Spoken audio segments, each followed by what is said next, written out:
This is the session called Advanced Blockchain Case Studies and the Evolution of DLT in the Legal Industry. I'm really excited for this session. Now, to introduce our presenter, Joe Raczynski. He is an innovator and an early adopter of all things computer related.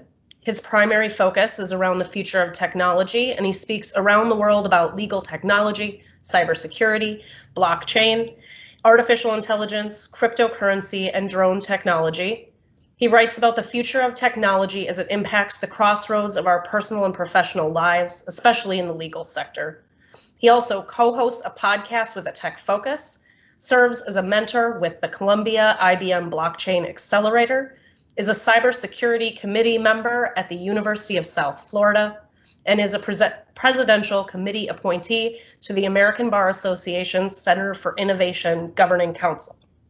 Currently, Joe is with Thomson Reuters Legal, managing a team of technologists for the large law, corporate, and government divisions in the United States. He serves the top law firms in the world, consulting on legal trends and customizing Thomson Reuters legal technology solutions for enhanced workflows. You can connect with Joe at joetechnologist.com or at josephraczynski.com or on Twitter at JoeRaz. With that, I will hand it over to Joe. Alicia, thank you so much. I'm really looking forward to this conversation. All right, so as you just mentioned, we're talking about advanced blockchain legal case studies and the evolution of DLT in the legal industry. This is a lot of fun, and hopefully it will be for you as well. Let's start talking about what I always do, most of the time, not always, but what I love to talk about is exponential growth of technology. I'm going to talk about this very briefly. Everything that's going on around us right now, both from our personal vantage point as well as the lens that we have for our professional lens, is all coming together. And there's such advancements that are going on around even our phones, right? Everything that we touch, be it the Uber app that allows us to do so many different things, Lyft, all of those things component, whether it be artificial intelligence, be it blockchain, be it virtual reality, all of these things are starting to converge and come together.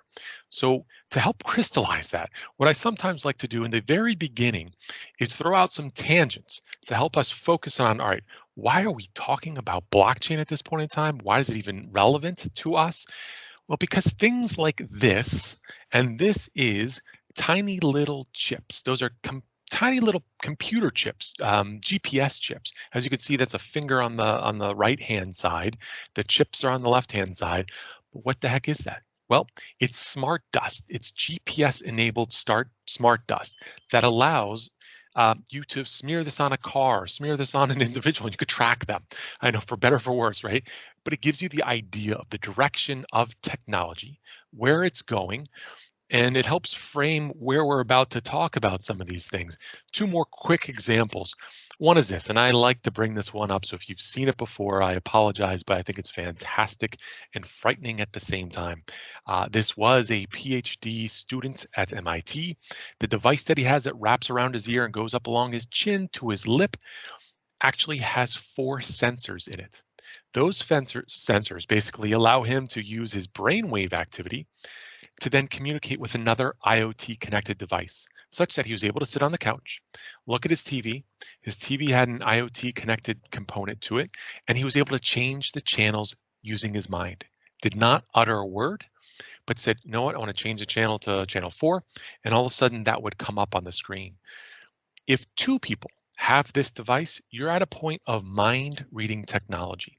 In the last 2 days, I saw that Facebook has come out with something that's for the wristband that allows you to actually sit there, and instead of typing, it knows, your brain, you're about to type something, knows what your fingers are about to do, and it communicates that such that it can do that automatically, such that it would type it for you without even having to move your fingers, which will help with my carpal tunnel syndrome.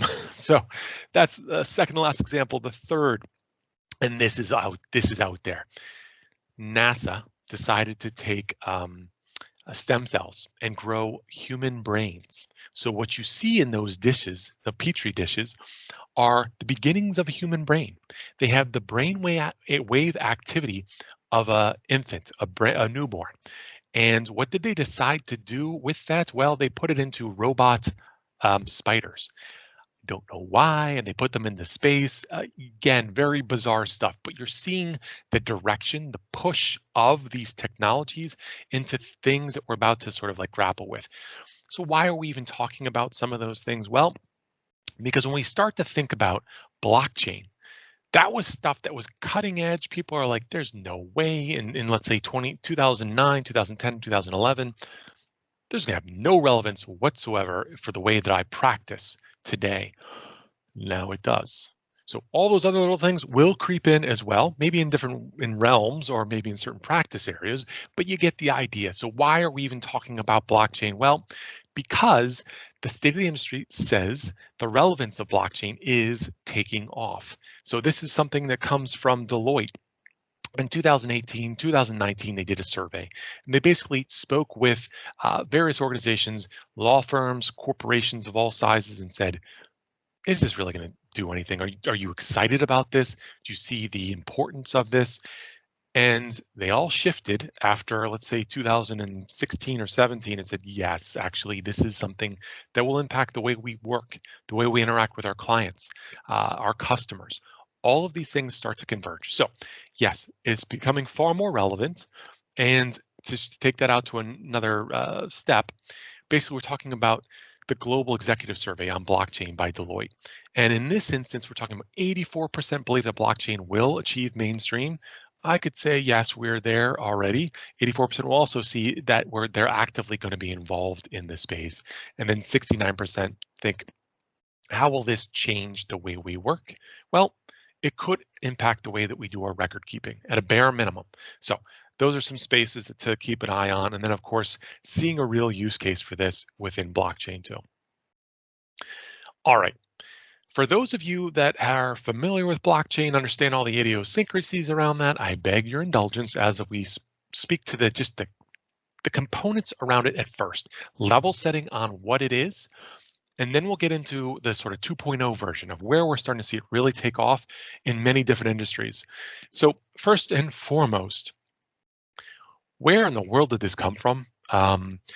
There are lots of individuals that have claimed that they came up with blockchain, and that originally comes from Bitcoin, which we'll talk about in just a second. There are people like Craig Wright, who says, this is something I came up with. I developed Bitcoin specifically. This individual happens to be in jail, I think, at this point in time. He says he came up with it. If you know McAfee, that is a cybersecurity company, and McAfee does antivirus stuff for your computers. Well, John McAfee says he also has a big role in this, at one point saying that he had started this sort of thing. And then there's other individuals who made claim for this. Maybe 2 years ago, this individual was followed all over Japan, saying he's the one that started Bitcoin. He says he had nothing to do with it. Nonetheless, that's what we're at. This person, Nick Szabo, he actually more than likely had some play in it, but claims completely that he is not involved in it at all. So what do I personally think? I don't know. It could be anybody, a group of people, could be anyone in the world. We do not know where this came from, which is bonkers to think about. A technology that is starting to take off and have a major impact on the way that we do our work going forward. It can be anybody. So let's take a step back and talk about the history of blockchain. So think back to 2008 and 2009. We had a small financial crisis with some fairly large, really well-established banks going under. I mean, these banks were around for 120, 140 years in the US, and overnight they went under. They ceased existence, operations, everything went away. There were organizations like insurance organizations like AIG, one of the biggest insurance organization in the world. They were about to go under. They were on the precipice of falling under if it were not for the federal government in the United States to help them out, to bail them out. Someone, that group of women that we just saw, a group of men, could have been anybody, a single individual. They went by the name of Satoshi Nakamoto, came out with this white paper that you see on the right-hand side. It's all of 10 pages long. It's actually not that cryptic. You can go in there, and if you're not that technical, it's not that difficult to understand. So take a look at it when you have a chance. Basically, it outlines this this theory or this thought process, and that is you saw these huge institutions going under. They were a single point of failure.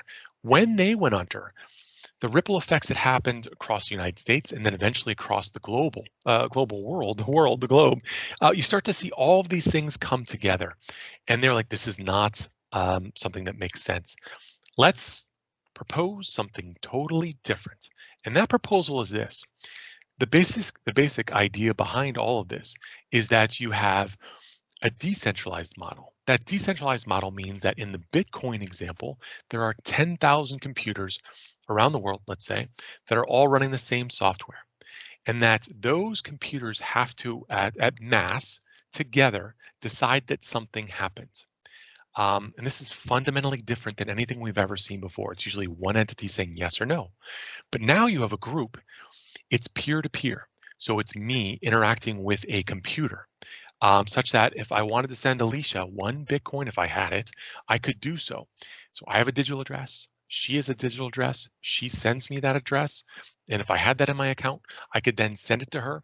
Those computers, those nodes, those servers, all the same thing, running this software basically determine that, yes, I have 1 Bitcoin in my wallet, and 2, she has a wallet address that can accept it. It then basically verifies that, going around all the banks, going around all the government agencies, relying on cryptography that's been around since the early 80s. The same cryptography that we use essentially with our banks and all other types of things. And the nodes have to verify that that happened. And once it's been propagated throughout the system, it adds it to the blockchain. So the underlying technology behind Bitcoin is the most important component of Bitcoin is blockchain. When you hear that word, just think of database. Quite simply, it's a database that's distributed. And it allows for all these things. So peer-to-peer allows for immutability. So once that information is put up onto that blockchain, it's secure, it's safe, it should not be changeable. Right?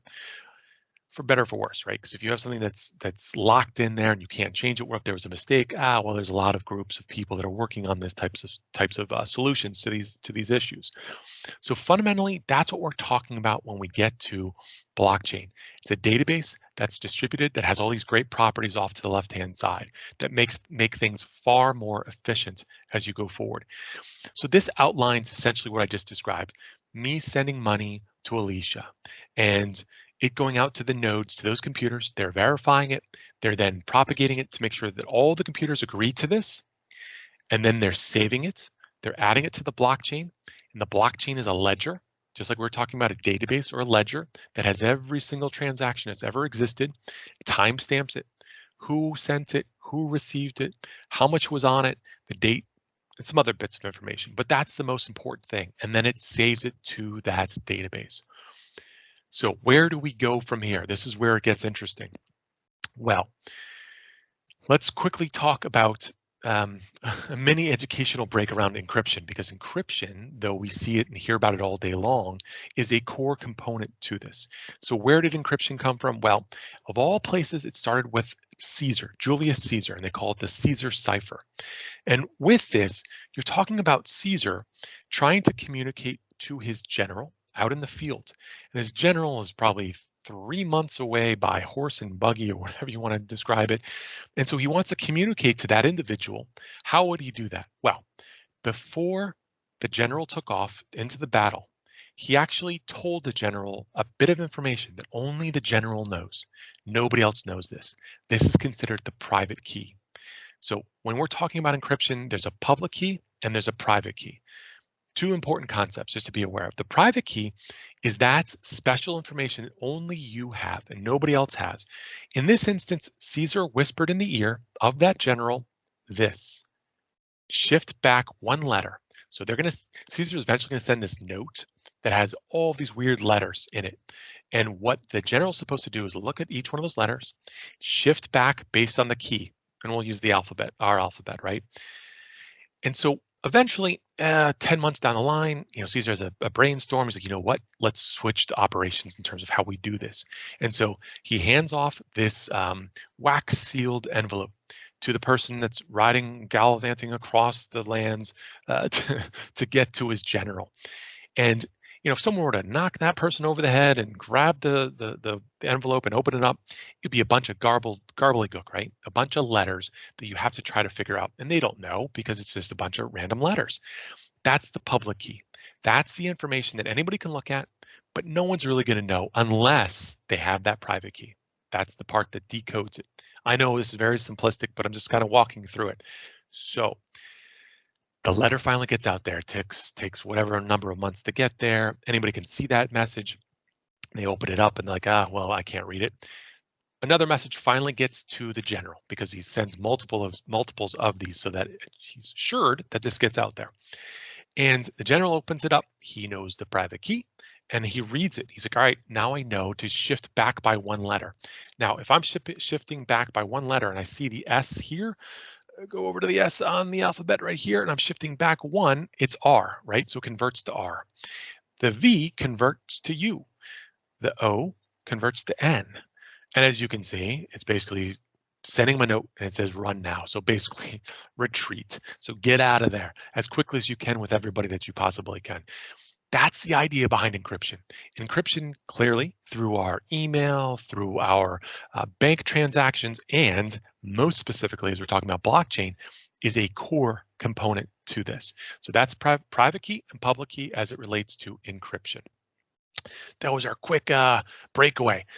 So why are we even talking about blockchain these days? Well, it really started to take off for the masses back in 2017 with what we call the ICO, the initial coin offering.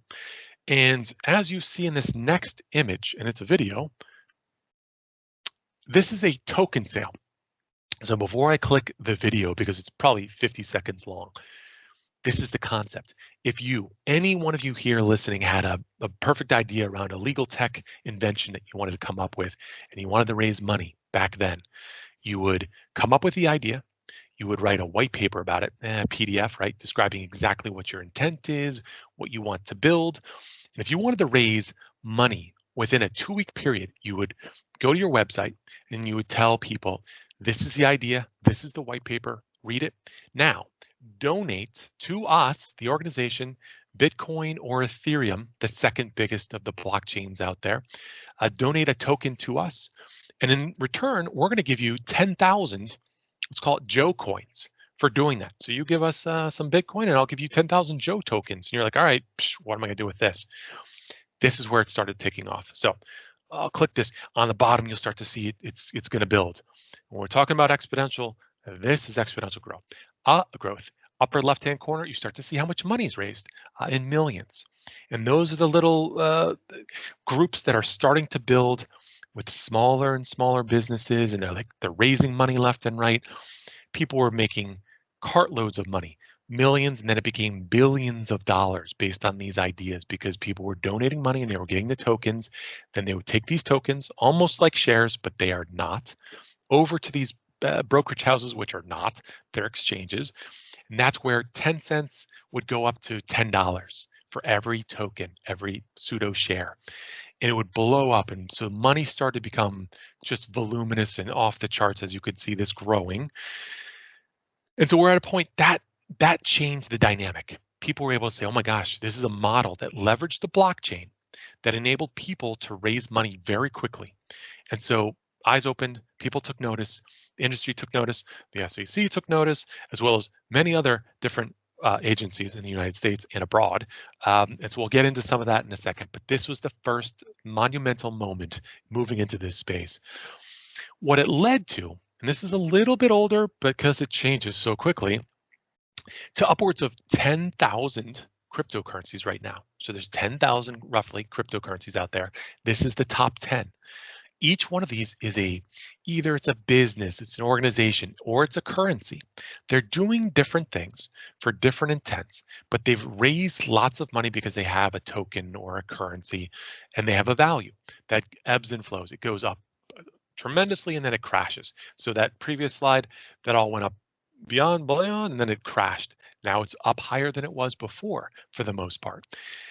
This is a direction. That's why people took notice in the industry, especially within the legal industry. Why is this happening? Why should I take notice? This was the first use case of blockchain many, Many other use cases have now come to light. So what was the United States looking at? And from our lens, regulation in the United States, well, IRS saw cryptocurrency as a property, and they still do. FinCEN sees this cryptocurrency as money. Yeah, you're seeing a trend here. CFTC sees cryptocurrency as a commodity, and the SEC sees it as security. So everyone wanted to take a bite out of this because of the enormous growth and the potential in this space. They all have seen it through their own eyes. And yes, it touches each one of those groups. There's a lot more regulation in this space than there ever had been, a lot more guidance in this space, more to come, as I'm sure those of you who have been following this are on the ball with. But that's the direction that we're seeing it. So now let's take a quick glimpse into what's going on globally. Well, Dubai sees blockchain, pure blockchain, being leveraged for government data. So imagine all of our public records on the blockchain. Anytime you go down for a marriage certificate, a deed to your property, all of that on the blockchain, because it makes sense. It's a database. It's in the clear. It's easy to get access to. It's immutable. A lot more control, so to speak, over it in some respects. On the FinCEN side, the financial technology side, Switzerland became friendly for blockchain activities, so those ICOs and other developments in that space. Malta became the crypto haven. So if you're in that small slice of it, they became kind of the headquarters for this space. So just things to be aware of.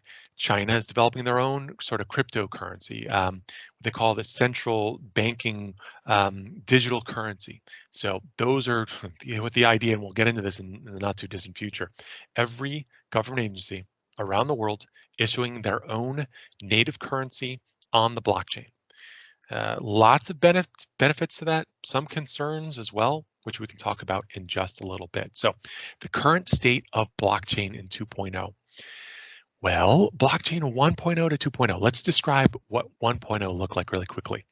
Clearly, Bitcoin started the whole thing, right? And then it was, of course, simple financial transactions where if you wanted to send some money via Bitcoin from the United States to someone in Iran, well, you certainly could do that. Yeah, some small issues there, especially in the United States with sending money over there or to North Korea, maybe financing some terrorism or something like that. Small minority of all of these things they've sort of affirmed is happening at that level. There's a lot of scientific data to back that up, but it's a concern for people to think about. It's like cash. We don't see where cash is going necessarily, but it's a concern. So FinCEN as well as other groups are concerned about AML in that space. So proof of work. If you haven't heard this expression before, proof of work basically means that your computer is working really, really hard to solve mathematical problems to prove that my transaction of that one Bitcoin went from me to Alicia. And so the computer is using their processing power, and some agree, and I kind of agree with this, it uses a lot of energy. We're moving in a direction away from proof of work, but for some of the older school blockchain initiatives, it still uses that. So lower volume, public blockchains, we'll talk about what public versus private blockchains are, but the transparent authentication piece is a part of that. So blockchain 2.0 are new initiatives. One that you should probably pay most attention to is Ethereum. That's the second biggest. It's a blockchain, totally separate from Bitcoin's blockchain, that allows programmable components to it. So it's really kind of neat to be able to see that a little bit more. It allows for smart contracts. We'll dig into this a little bit deeper. Really important concept that we'll go through in just a bit. And it's going to proof of stake. So proof of stake is taking away the idea that your computer has to work really, really hard, the processing power, to this idea that, hey, if I want to prove that money was sent from Joe to Alicia, I can do so, but I have to put up some money such that if my computer tries to cheat the system, that I lose that money. So I'm staking my money up on the blockchain saying, here's some money. My machine's going to be honest. I'm going to be honest. And if I prove that these things happen, and I can solidify that, add it to the blockchain, great. But if I cheat the system, I lose my money. It's a far better environmental impact. And so that's the direction where a lot of blockchains are going to. Higher capacities, so transactions can happen and increase to a vastly better degree. And then we'll get into the public and private blockchains in just a second. So this is the scale that we see. 2009, this is where it all came together. With Bitcoin as the first example, 2015, smart contracts came about. 2017 were distributed apps, dApps that we're calling them. So if you think about an app on your phone, the new terminology is going to be dApp, so distributed app. We'll get into that concept in a little bit further down the road. 2018 was permission blockchains, a cool concept for law firms, corporations, and government agencies in this space. 2019, 2020, and 2021, we're talking about DeFi. And again, another concept to be aware of that we'll talk about in just a second. This is the one that people are probably most concerned about in some respects. Bitcoin is pseudo-anonymous. It means that once I know Alicia's address and I've matched her up to an email address, every single transaction she's ever done, I can see on the blockchain, which again is for positive or negative. You can see every single transaction is kind of a good thing, but also, does she really want me to be able to see all that? Probably not. So there are applications or coins that are out there. One is Monero on the bottom right-hand corner, and the other is Zcash. And the essence of these two is completely anonymous transactions of money on the blockchain. And you might be like, oh, it sounds like that's a disaster. And in some respects, maybe it is, but in other ways, if you think about the individual who's in North Korea that wants access to maybe a booklet on the dark web that covers off on how to start democracy. And for whatever reason, the person on the dark web is charging for this booklet. Well, they can use various resources that make them anonymous and let them use a cryptocurrency that's anonymous as well. So they can get access to that sort of thing. You might also think, you know what, Joe, I don't want people to know that I'm buying books or I'm buying music. I just prefer it to be private. Well, you could leverage these types of technologies for that sort of thing. Just things to be aware of that I want to bring to people's attention. Okay, so the current state of blockchain in legal right now, I started talking about it with firms of all sizes and government agencies and corporations back in 2016. I've been involved in this space since 2011, kind of playing around with it a little bit. But back then, there were $3.5 billion invested in that period of time. All of the biggest banks, so the 50 biggest banks around the world said, Joe, what are you doing? 2011, you're playing around with like Bitcoin, you're sort of investigating this space. Why? This is goofy. This is kind of ridiculous. And then all of a sudden they're like, I think they saw the light and they're like, wait, Bitcoin, yeah, maybe we don't understand, whatever the case is, but the underlying technology, an immutable database that we can create, use, leverage, that's perfect for banking. Like makes total sense. So they developed something called R3, and it's basically a consortium that basically pulls everyone together and says, what makes the most sense for the banking industry?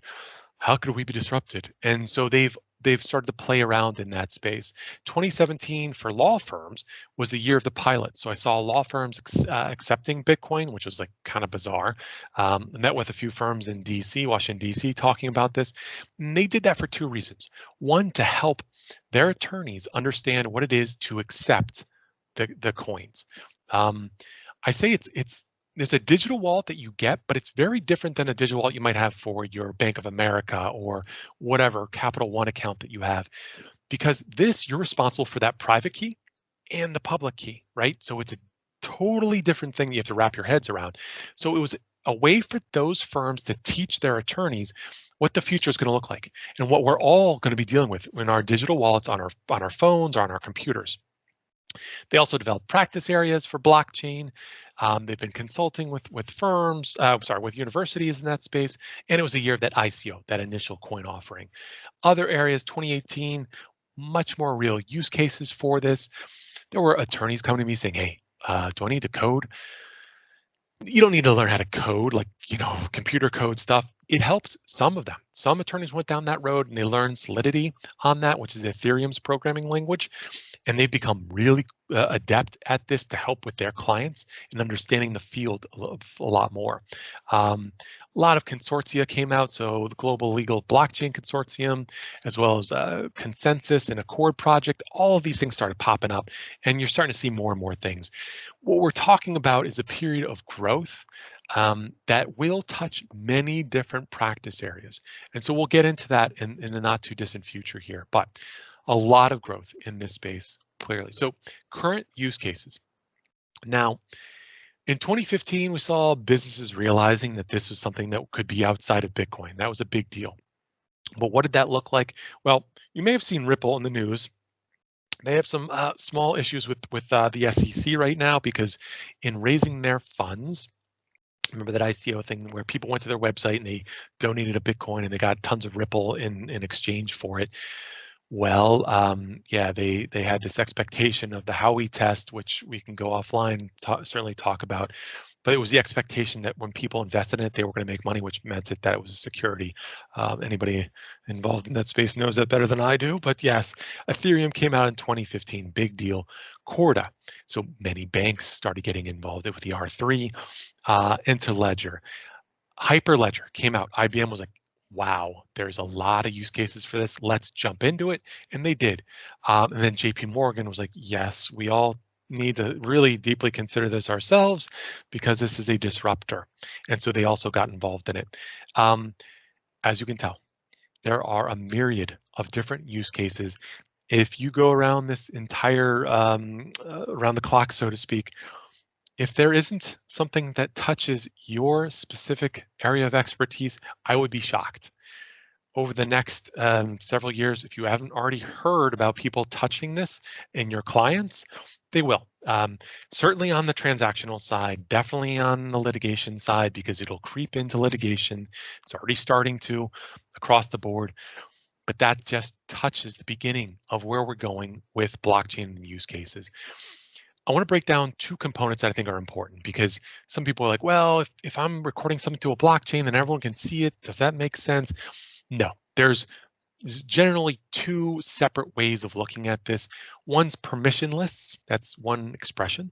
And that basically means that any one of us could basically get a big old computer, a server, whatever you want to do, load the software onto it, and then have it prove transactions. Basically, confirm that something's happening. It could be confirmation of a Bitcoin transaction, could be a confirmation that something else is being recorded to that database. So your computer is saying yes, and you opt into that. You download the software, you participate in it, and you get paid for that. You get paid for it in those native tokens that we're talking about on that left-hand side. So Tron and EOS, Lisk, Ethereum, all of those. You're like, you know what? I don't want to go down that road. I'd rather be something more private. Well, they're permissions blockchains, and this is where the largest law firms and corporations have gone down because they're like, we don't want to participate necessarily in that other side because we don't feel comfortable. In the future, I think we're all going to be going down that road more than likely. This is sort of an interstitial time frame where people are like, you know what? I want to opt into this. It's only a grouping of 10 law firms, 100 organizations, corporations, law firms, whatever. We work together. We set the standards. We set the rules. We set the groups of people that are allowed to do this. And then you participate in it. You again have a bunch of servers, maybe internally or externally in the cloud, and they work together to help confirm that transactions are being put onto that blockchain according to your rules and regulations that you have dictated, that your organization has opted into and sort of come together and decided that that makes the most sense. So what we're talking about are use cases. So the public permissionless versus private permissions, that's the general idea. We're talking about trust. Fundamentally, when you look at this, you're saying, which do I want to opt into? Do I want to have that permissioned or permissionless? You as an organization will make that decision. You with your clients will discuss these types of things going forward. What makes the most sense when it comes to trusting the people that you're working with? Do you trust the organizations? Well, okay, good. If you don't, then maybe you go the permissionless route. You go the route of those big Ethereum type blockchains where it doesn't require anybody to trust anybody. You're trusting in the computer, which I know may be a foreign concept for some, because you're like, I'm trusting a computer. What if the computer code is wrong? Well, you got a lot of litigation coming if that's the case so far. And there are thousands, if not tens of thousands of people, what we call in the sort of programming world, pounding those blockchains to try to break them. Constantly trying to break them. And if they're able to break them, the windfall would be ridiculous. I mean, millions or billions of dollars into their wallet. So for now, those databases seem to be extraordinarily solid. Okay. So the use case, let's go through a few use cases really quickly, and these are kind of obvious, but the most tangible use case that people saw over the last bunch of years is, okay, so I did buy in on Bitcoin or Ethereum and their tokens a few years ago. They've gone up in value. But what can I do with this? Well, they have value that you can use to buy things. Right now, you have this interstitial phase that what if I want to buy, something at Whole Foods or Starbucks? For right now, you kind of need this intermediary group. And there's tons of companies out there that say, you know what? I will convert that cryptocurrency at the moment of sale to your coffee. And you're like, awesome, that's great, because now I made some money on this in this wallet, my digital wallet on my phone, and now I want to buy something with it. Well, then you can do that. In the not too distant future, most organizations around the world, including like the Amazons of the world, will just accept these native currencies. So once you have, let's say, a Bitcoin or Ethereum, you can just send that money out there. You won't have to worry about that conversion. I mean, clearly there are law firms that are debating what we should do. Should we accept this stuff? Shouldn't we? That's left up to the firms themselves, but something to think about. The other space is, and you may have heard, of course, Facebook tried to go down this road. They will eventually, and they've actually rebranded. It's not called Libra anymore, but they're coming out with their own cryptocurrency, such that 2.5 to 3.5 billion people overnight, once they flip the switch, could have access to this cryptocurrency and then send money to whomever they wanted to around the world. It's frictionless. It's far easier. There's way more things that you can do. All of the biggest organizations, so Amazon, Azure, which stands for, of course, Microsoft and IBM, are all building out their clouds such that if you wanted to opt into this, that cloud space could be used or utilized for you to prove out that these transactions are happening. So they're going to have a windfall for themselves in this space. Now, I'm going to go through this kind of quickly, but the idea is the blockchain of things, something I pulled together a long time ago, isolates the areas that I see within the legal industry that will transform in some way or adjust over the next several years to beyond to 10 years. So smart contracts, we'll come right back to that one because I have one pertinent example for you. Real estate, this is going to change. If you deal with any real estate whatsoever, deeds put onto the blockchain will make logical sense for us all. Boardroom, I will not go into this any further than what you see on the screen. Recording which C-suite voted for what various proposals. Why not have a permanent record for that so that people can look at that very easily in an immutable fashion? Identity, a big one. If you are moving from the world that we're currently in, where we rely on a social security number, we rely on some other specific identifiers, unfortunately, that's out the door. We've lost the ability for the unique identifier because of breaches across the board. So that's now going to change as well. Chain of title is another one. Authentication, so verifying things like diamonds, from when it's pulled back from the mine itself all the way through till it's on someone's finger and maybe in their ear, or whatever the case is. You're able to verify that on a blockchain to prove that it's not a blood diamond. I mean, these are the cool things that are about to transform and take notice of. Notary services will probably be gone because at essence, the blockchain is helping verify that who you are and that something happened. So, the signature or whatever the case is in front of someone won't be as necessary going forward. Rental contracts, believe it or not, Airbnb, who's disrupted all of these various hotels, also could be disrupted by blockchain. So we'll maybe talk about that if we have time. Music licensing, that's a thorny bush. If you've ever seen the diagram of this, there are sometimes 30, 40, 50, 60 different groups claiming every dollar that's made on a song. There are 60, 70 groups that are saying, you know what, I should get a fraction of that. How do you look at that? Well, you can automate that using a little bit of blockchain, a little bit of AI to make sure that the people that deserve that money are getting it. And of course, money transfer. We've talked about that. So let's go a deeper dive on the smart contracts. This is the one that I think is most fascinating from my personal little view here. But You all know this well. Most of you probably aren't in trusts in the States, but I'm sure a small minority of you are. But you can certainly conceptualize this. One of your friends, someone, family member comes to you and says, hey, yeah, I know that you don't practice in this space, but can you please, build me a will? And you're like, sure, I'll do that. You open up Word, you start pulling down paragraphs that make the most sense, that are pertinent for whatever this thing says. This is what it says.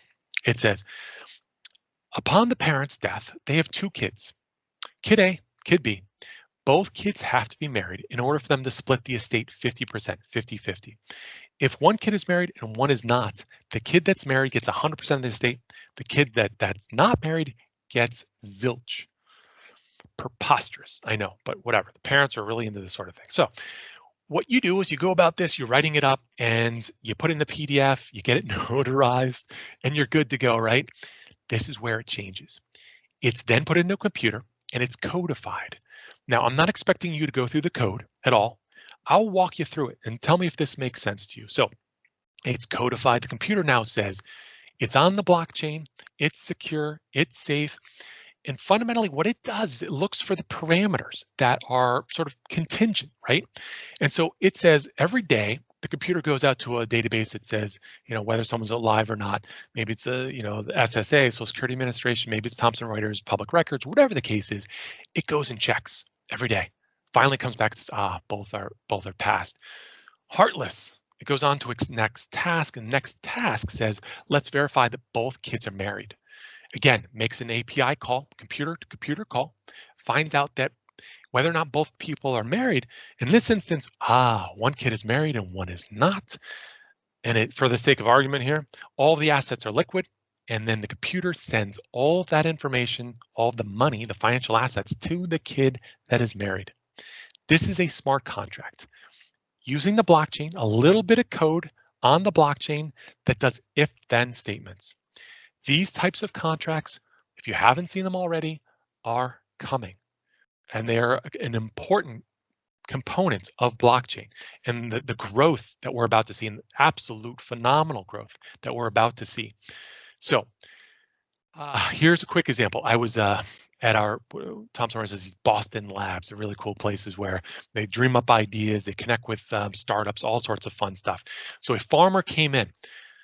A farmer outside of Boston came into the lab and sat down and had a technologist with him.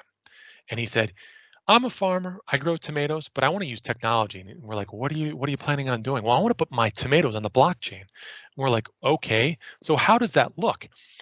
He has every single vine of his tomatoes that have at the top of the vine has basically an IoT connected device.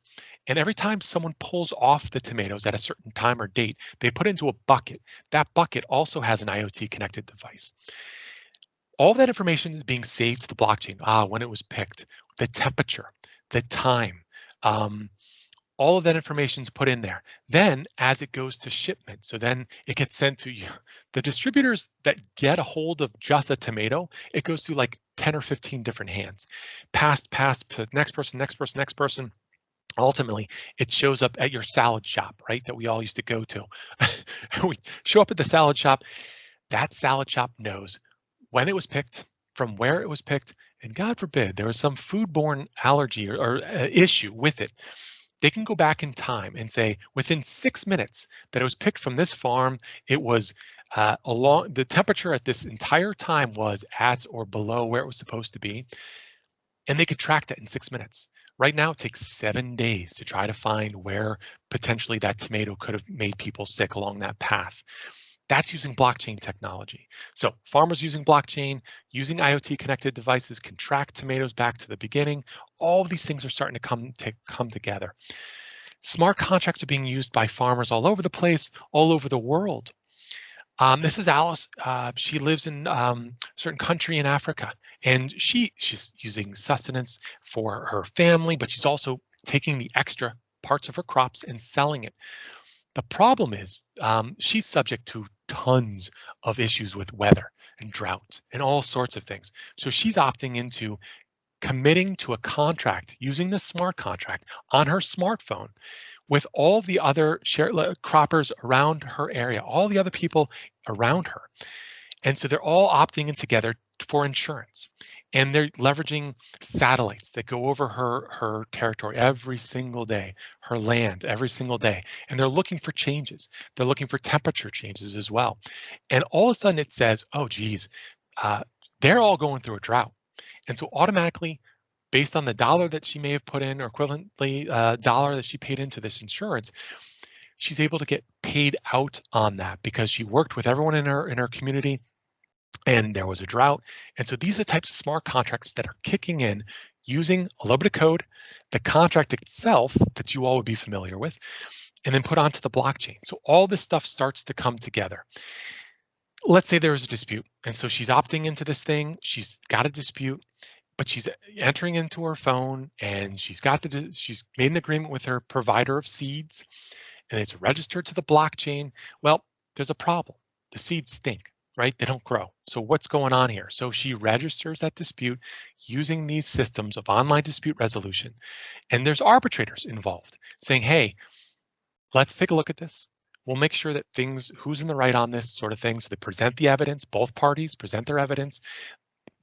Arbitrators are from around the world, are making those decisions, and then they're ultimately deciding what makes the most sense based on the evidence. In this instance, Alice wins. Arbitrators make money off that because they're helping make a decision. And then, of course, hopefully, the person in the right also gets paid out on this. There's ways of appeal in this, but that's the direction of dispute resolution, using the blockchain, using some of those cryptocurrencies, and the contracts that are binding all of this together. These things are starting to happen. This is a company called Claros that's based in Argentina.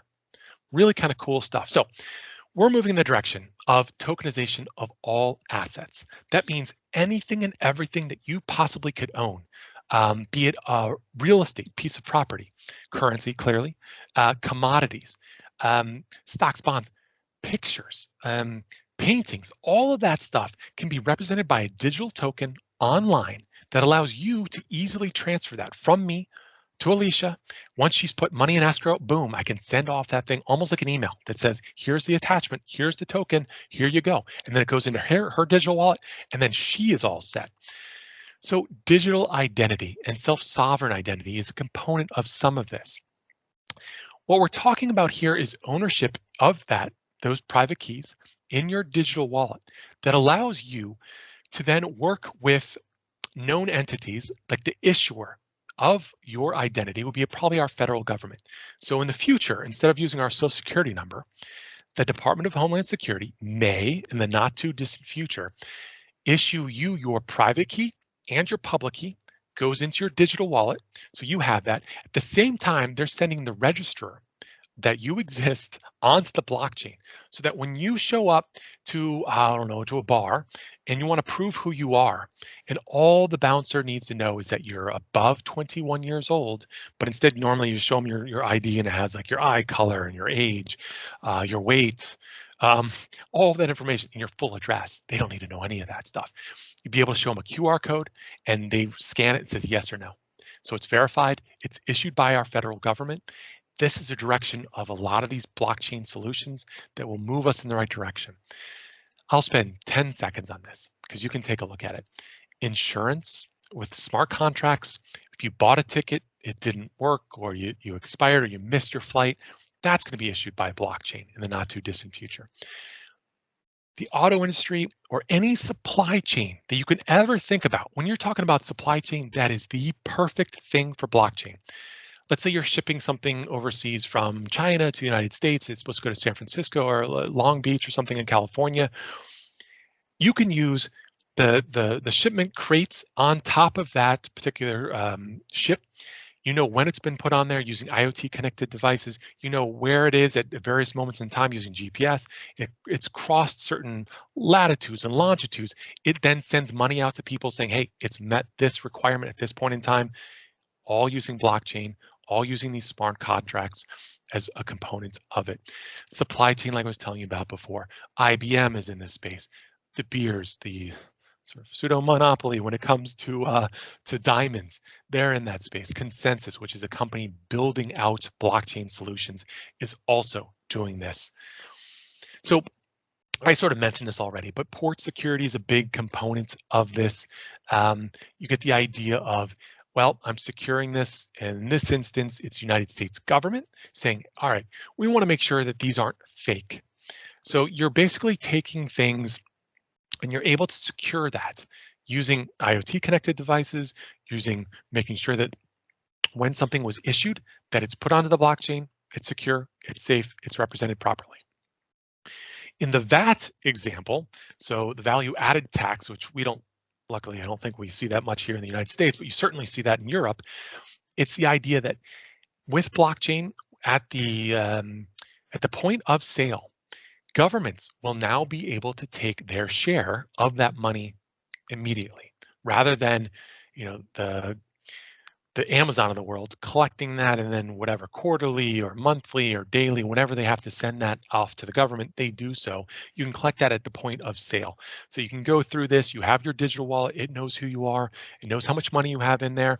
You go through the same process of buying something online, you click done, and all of a sudden it sends the money to the organization that you're buying that from, and it's also sending the money directly to the government that deserves that at that point in time. So this is purchased in Germany, wherever the case is, so they get that money real time, very easily, using blockchain.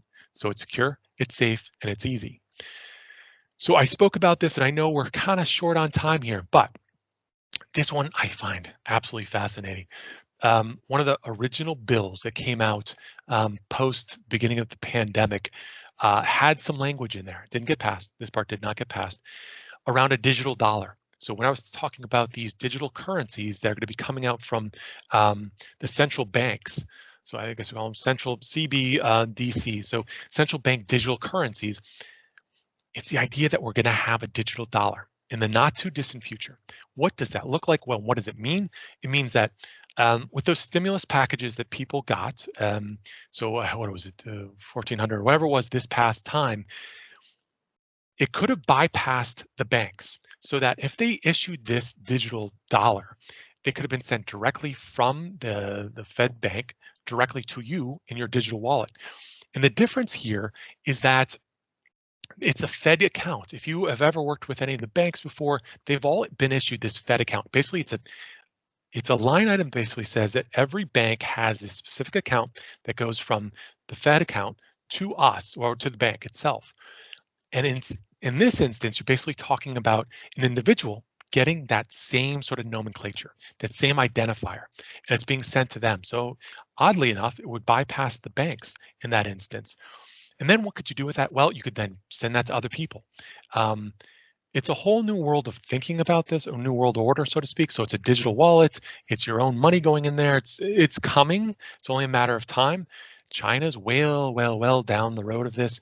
Russia's looking at this. Many other specific countries in Europe are also doing the same thing. So we're talking about the legal impact, new financial systems, a disruptor to banks potentially, and this is the best part about it, that's access for everyone. There is still 10% in the United States that do not have bank accounts, either because they decided not to set up, they didn't trust it, whatever the case. This gives people broader access to money much faster than ever before. Another concept I just wanted to draw your attention to, happened and we talked about in the beginning, is DeFi, decentralized finance.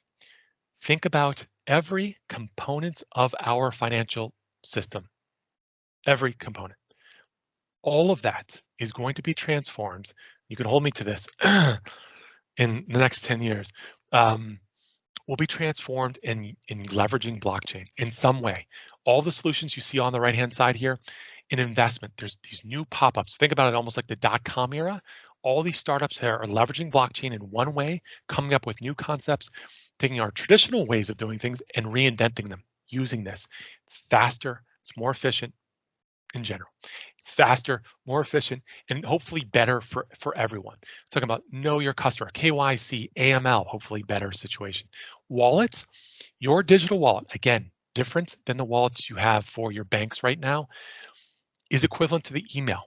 Once you have this, you can pull in tons of things that we'll talk about in just a second. Legal impact, new financial systems, disruptor to banks, and of course, access for everyone. This one I threw in just recently because it's very topical. The second biggest use case right now for blockchain is this thing called NFT, non-fungible tokens. You see that picture off on the right-hand side? It is a pixelated, goofy looking little thing, right? Sold for $100,000 recently because it is a unique picture that is scarce, that is secured on the blockchain, but is worth $100,000. There's only 10,000 of these similar types of crypto punk things out there. Just wanted you to be aware of it. Other ways that people are monetizing things that you're going to start to flesh out. Jack Dorsey's first tweet. So the CEO of Twitter's first tweet, he is selling. I don't know if it's sold. It's right about now. He's selling, and right now it's $2.5 million. Why would you spend money for that? Well, you have ownership of it, which means you have rights to it, which means that you can get royalties on it. That's the future. Last one. This is the biggest sale ever. Happened about a week and 2 weeks ago. Beeple, who's an artist, right, sold a collection of a lot of his artwork, $69.5 million. Non-fungible token, quite honestly, is a unique token, means that it's not replicatable. It's on your device. You have it, you own it, you have the private key, you have the public key. You can sell it, you can hold on to it, hope that it's going to be worth something. It's art. Right now it's art, it's music, but it's going to be everything. It's going to be your real estate deed. You own it. It's represented. You want to sell it to someone? Okay, so be it. NFT, important little concept. All right, challenges. I'm going to be very quick about this. Blockchain security issues. There's two issues with blockchain in the big. One is the 51% attack. It means that if there's 10,000 total computers, if you have 5,100 or 5,001 computers that all decide to change that database entry, you can do so. But it takes immense amount of computer power to do that. It only happens with the smaller blockchains at this moment in time. It's still possible. The biggest attack that you will ever see is the attack that we will always see for the rest of our lives. People going after individual other people's wallets, email, whatever. Someone sending an email to someone saying, oh, click this link or download this thing. Same sort of thing will always happen. All right, other issues, right to be forgotten. That's a tough one. When you have something that's immutable. So GDPR, of course, over in the EU are grappling with these things. Blockchain makes that difficult. There are solutions out there. California has the same sort of thing. And now Virginia has gone down this road of privacy. And so what are we doing in that space? Things to think about. So where have we been? I like to think about when I was a little kid, the internet started taking off. And then the first thing was email, and then the web, and then smartphones, and then apps, and Uber. I'm not talking about Uber as a company. I'm talking about Uber as the app. Uber as a company is a separate thing. But Uber as the app is amazing. It knows who you are, knows where you are, has a payment system, has all of the cars around you, can time things, can figure all that stuff out. Amazing, right? That's the highlight of where we're at with that sort of thing. Blockchain, we are beginning days, early days. So where will we go? No one knows. But if you have the time and opportunity to take a look at this stuff, absolutely worth it. All right, I'm going to pull all of these things up just so that you can see them and have them. When I said we're moving from apps, which are centralized, controlled systems, either by Apple or by Google, we're moving to dApps. dApps are decentralized. No one owns them. Someone may be creating the code, but all of the information that's being saved is being saved to one of these blockchains that no one should have control over, unless you use one of the databases or the blockchains that you decide you want people to opt in to have control over it. All these apps are new things that are coming out, reinventing what we have now, but using blockchain. And most of the stuff will touch some aspect of what you do as a practitioner in this space going forward. It's going to be fascinating.